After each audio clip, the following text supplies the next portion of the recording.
The next topic is mini forest revolution. So, dear listeners, if you have any questions or comments or feedback about the previous topic we were discussing, or indeed this current topic, please do get involved.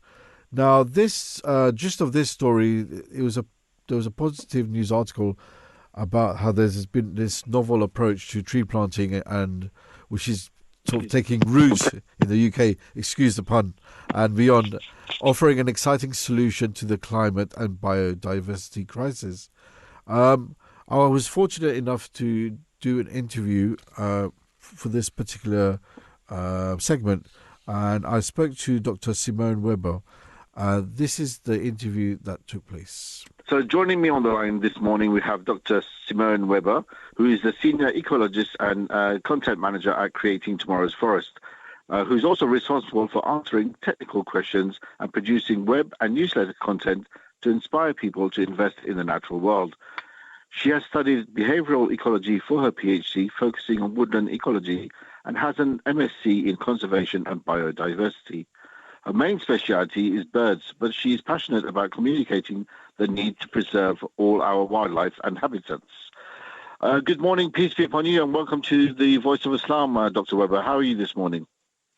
Good morning. I'm very well, thank you. It's a great pleasure to be here.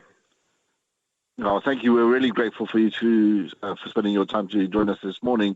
So first of all, welcome to the show. Can you please begin with a brief introduction on how Creating Tomorrow's Forests actually began? Yeah, absolutely. So the directors of Creating Tomorrow's Forests, Nick Hollingworth and Liz Boivin, they started a company about 6 or 7 years ago planting trees in the UK called Tomorrow's Forest. During the first lockdown, during the pandemic, they sort of had a look and thought, could we be doing something a bit more for the natural world in the UK? And they set up Creating Tomorrow's Forest to plant trees, create woodlands and other habitats funded by business investment and individual investment here in the UK. So the idea is there's a lot of carbon offsetting companies in the UK, but they tend to plant trees abroad. So they wanted to create something which was planting trees in the UK, improving the environment in the UK, but allowing people to plant trees on their behalf. Well, that's really brilliant. Sorry, carry on.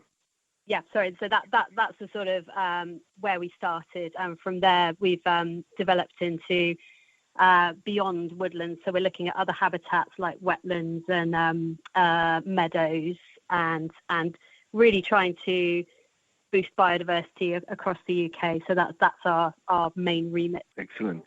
Now, planting trees is becoming increasingly important and a bit more popular. If every household planted a tree, how would this impact the environment, do you think? So I had a look at the number of households in the UK. There's about 28 million households in the UK. So if every household planted a tree, that's about 28 million trees. The figure we normally look at for carbon absorption, so this is one of the main drivers behind planting trees at the moment. The figure we usually use is 0.25 tons of carbon dioxide over 30 years per tree. So if it's 28 million households, that's about 7 million tons of carbon dioxide, just say from people planting a tree in their garden. So each tree has quite a big impact on our carbon footprint. But trees have a huge impact beyond carbon sequestration. They lower temperatures, they reduce flooding, they help in times of drought because they store water underground. So there's a huge number of ecosystem services benefits from planting trees, including biodiversity and, of course, timber. We really need timber in this country. So every tree we plant is useful to our environment. That's really amazing. And Dr. Akira Miyawaki has demonstrated how small spaces can be transformed. What factors do you think need to be considered? Yeah, Dr. Akira Miyawaki invented what's called the Miyawaki method, the Miyawaki technique of creating forests. It's quite different from standard forestry planting. And the reason it's so useful is because you can create really small spaces. So they usually say an area as small as a tennis court. You can create a little tiny forest, and it has all the same sort of benefits for the environment as a larger forest, just packed into a tiny sort of area. And some of the considerations, so one of the big things behind using the Miyawaki method is you use native tree species. So you use tree species that are native to the country or ideally the area where you're planting. And you create a sort of small powerhouse of a mini forest, which, is great for wildlife, great for sort of absorbing water and preventing flooding, all those benefits just in a really small area. And it's great for urban environments in particular. And in terms of your implementation of techniques by Dr. Miyawaki in your projects, how has that worked for you? So we've used it on one of our sites, which we've planted on the Somerset Levels. So it's an area that's flooded frequently. Obviously, there's a very high water table on the Somerset Levels, very flat. And what we've done is planted real wetland specialist trees, and we're trying to create a wet woodland, which is a really rare habitat. And by using the Miyawaki method, it accelerates the tree growth. So instead of it taking 100 or 200 years to establish a forest, you sort of accelerate it, so you create a functioning little forest in about 30 years. And what we've seen has been the trees growing much faster. They're absolutely shooting up. We've seen really great root growth, so they've created an amazing network of roots and mycorrhizal fungi under the ground, and it's just absolutely thriving. It's a really useful technique for small areas, particularly in degraded land, to create a forest really fast. The project that you're doing, Creating Tomorrow's Forest, is an excellent initiative. Are your projects open to volunteers? And if so, is there an age range that are more eager to join, according to your experience? Yeah, so we always welcome volunteers. One of our big sort of mantras is to try and get people engaged in our projects, particularly, obviously, youngsters, so that they get that connection to nature really, really early on. But we see a lot of requests from retired people. Obviously, they've got more time. But also young people wanting to get experience in forest creation, in tree planting.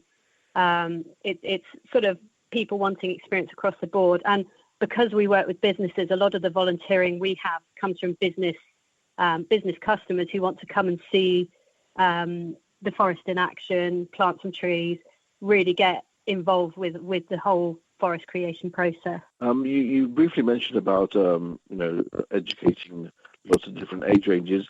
How do you actually encourage or educate the younger population to get involved in your project? So the main thing with children is to get them outside, to get them hands-on. So really get them sort of picking up things, looking at things, examining things, explain to them how ecology works. So you're painting a picture for them, not just saying that's a beetle, but explaining how that beetle works within the ecosystem, how it affects all the other species around it.